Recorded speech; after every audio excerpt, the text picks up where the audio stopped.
Hello everyone, it's Joe here from DRAFT FPL, and we are back with another Draft FPL team preview video. In particular, we're looking at the fixtures coming up, any potential gems from each team, and any players we might want to get shot of. If you enjoy this content, please hit the like button and subscribe if you haven't yet. Today we've got City, United, Newcastle and Forest, so it's going to be a good one. Let's get stuck in. Okay then, first up we have got City. And this is a scary thing to see, isn't it? Man City, top of the fixture ticker over the next 5, top over the next 10. That is mainly due to the fact they've got 2 double game weeks coming up in game week 20 and in game week 23. The next 3 fixtures are pretty good. Leeds away, Everton at home is really nice in 17 and 18. Then Chelsea away in 19 is a little bit tougher. That's followed up by a double game week of United and Spurs. Then it's Wolves, Spurs again. Then it's another double game week, Villa and Arsenal. Then it's Forest, Bournemouth, Newcastle. So the tough games are almost all sandwiched in double game weeks, which makes them way more palatable. And it's just a really good run of fixtures for City. Definitely a good time to be sending out some trade offers for some City players. I mean, it always is a good time, but now especially is a good time. And the kind of players I would be targeting are Akanji. I think is just a really good centre-back. And I think he's actually probably City's best centre-back at the moment and has been so far this year, in my opinion. City have got kind of a weird situation now where basically everyone in the whole squad is fit. So it will be interesting to see who plays. And you know, you can see I've put Ake on the red side, and that is mainly due to the fact that I just think his minutes are going to be really limited now. Once everyone's back from the World Cup, we would expect to see a lot more of Cancelo left back, Walker right back, and then 2 of the centre backs, maybe Akanji, Stones, but then they've also obviously got Diaz, Laporte. So it is quite tough, but I do think Akanji is probably the best bet at most consistent minutes at the moment. I just think he suits that City team so well and has been playing really well. Moving on to the midfield, I think Foden and Silva are both great picks at the moment. Neither got as far as they would have liked in the World Cup, and they've both come back and have a decent amount of time before game week 17, so there should be no issues there. Might actually be a decent chance at a little rest for both of them because they've both played a lot of minutes for City. So to have a couple of weeks with no games, it is just over 2 weeks between the games. City also play quite late on game week 17, if I remember correctly. I think they play on maybe the 28th, so a couple of extra days there as well. Foden has been fantastic so far this season. Great link up with Haaland, and someone that I just think is primed to come back after a bit of a disappointing World Cup where England went out earlier than they would have liked. Foden didn't play as many minutes as a lot of people would have liked, and I'm sure he would have liked, so he might come back with a bit between his teeth. Bernardo Silva, I think, is just quite an underrated pick actually at the moment. When you look back at the history of minutes, he just always plays pretty much, and really makes the team tick, and has become a really, really important player for City. So I think he's just a really good asset to own. You're kind of not sweating on the team sheet too much, and whether he plays in midfield or on the right, he does really well. And the stats are there. The returns are pretty good, but they could be really good. So they're the players I like. In terms of the players I don't like, Mahrez, I think it was a good idea to hold him in the hopes that a lot of these wingers for City would go deep into the World Cup, and then Mahrez would be kind of the last man standing and play a big role after Christmas in the fixture pile-up. But as it turns out, I'm not convinced that's going to be the case because none of them really have gone as deep as they would have liked. Bernardo Silva out in the quarterfinals, Foden out in the quarterfinals, De Bruyne went out in the group stage. So we're not really the only man that's actually got to at least the semis at time of recording is Alvarez. So that he's going to be quite mentally drained, I would have thought, by the time he gets back to City. So I think his minutes are going to be really quite low to start with. But other than that, no one else has really gone that deep in the competition for City. So Mahrez, I think, is going to be unlucky and not play the minutes he may have done had the World Cup gone differently. And I think, honestly, it might be tough if he ends up playing and doing well, but I think it might just be time to get rid of Mahrez, especially if you're in 10 or less man leagues. I don't think it's worth holding him at this point, unfortunately. You could always hold him for game week 17 just in case he starts. Leeds away is a good fixture, and then you can just wait and see after that. But I think it might be just time to cut your losses, to be honest. And I've got him in one league, and I think he'll probably be gone by the time the 17 deadline rolls around. Next up, then, we go across Manchester to United. Not quite as good fixtures, but still pretty good. They do have some tough ones in the next 10. But they also do have some really nice fixtures as well, and that's kind of why it's in the middle of the road. The next 3 are really good. Forest at home, Wolves away, Bournemouth at home is fantastic. As a chunk of 3 fixtures, it does not get much better than that. So those next 3 are amazing. So if you've got any United players on the waivers that you think might start, now's the time to get them in for sure. After that, they have City and Arsenal back to back, which is tough. Then it's Palace, Leeds, Leicester, Brentford, which is a good run, and then they go to Anfield in game week 26. So it's a mixed bag, but at least it's similar to some other teams where the fixtures are chunked quite nicely. But yeah, the next 3 is really, really strong. In terms of player picks, we'll start with the big man Ronaldo. Obviously, he's gone from United. He's not going to be playing his football there anymore. And I think this is a brilliant thing as someone that isn't particularly fond of Man United, it's not a particularly good thing, because I think this is going to improve them quite significantly. I do think it's a good thing for anyone that owns United assets, though, because I think basically all the attackers are going to get better. I'll start with the negatives. I think Sancho is probably the only one that I think it just doesn't seem like he has a place in the team. I just can't, he's really, really not impressed.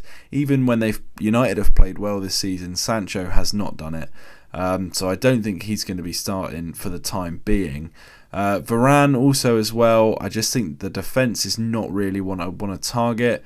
Varane may well go all the way in the World Cup and get a bit of a break over Christmas as well. So we could see Lindelof and Lisandro Martinez or Maguire maybe. And I think Varane may well get a little bit of a rest. So that's why Varane is on there as well. In terms of the players that I think are going up in value, the big one for me is obviously Anthony Martial. If he can stay fit, is going to be a really big option. And he's looked good over their little mini break. People were saying he's very fit and he looks like he's ready to do well now. So that's definitely good news for anyone that owns Martial or could potentially own Martial, as he is on the waivers for quite a lot of leagues. The second man that I think is going to benefit massively is Bruno Fernandes. The season before Ronaldo signed, he was the top scoring player in the league, and that was only 18 months ago. Not that much has changed in that time. The stats, the points, everything, when Ronaldo's on the pitch to when he's not on the pitch, is night and day for Bruno Fernandes. And I think now is an unbelievably good time to try and trade him in. He doesn't really get injured. The ceiling for him is very high. Even last year when he had his terrible season, the points weren't even that bad. It was just nowhere near where it had been before. So I really do think Bruno is a brilliant pick at the moment. It pains me to say it because I don't really like him as a character, but I do think the points are just going to flow for him now, and I really am massively big on Bruno. Anthony as well, I think, is probably going to do well. That shot volume that Ronaldo takes up is going to be freed up between Bruno and Anthony and Martial and Rashford. So I think all of them are going to benefit from this. And I think Anthony, he does have something about him, doesn't he? He looks like a talented player, and I think he will get quite a decent return for the rest of the season. Next up then, we've got Newcastle. Kind of a mixed bag on the fixtures for Newcastle. They do have some tough spells. The next three are okay. Leicester away, Leeds at home, and then Arsenal away is alright. Leeds is a good fixture, Leicester's okay, and Arsenal away is pretty tough. After that, it's Fulham and Palace to round out the next 5. So the next 5's not particularly bad, but then they have West Ham and Bournemouth, which is quite nice. But then they have Liverpool and City in 2 of the next 3. So it's okay. It's a mixed bag, really. Some are good, some are bad. They do face quite a lot of... they face all of City, Liverpool and Arsenal in the next 10, which is not ideal. But, definitely there are definitely some fixtures in there to target as well. When we look at the players, obviously Isaac and St Max are the 2 that absolutely stand out. Both back from injury, back fit again. Newcastle were doing pretty well without them, and it remains to be seen if they come straight back in the lineup. But it's going to be very, very interesting how Newcastle are, because all their big options are pretty much fit now. They've got across the front 3. It could be any of Almiron, Wilson, Isaac, St Max. You'd think it would be 3 of those 4. Who misses out, we don't know. Obviously, Joe Linton's played in that front 3 quite a lot as well, but now they're all fit. I don't think he'll be doing that, hence why his value is going down, because he will be relegated to either a central midfield role or the bench.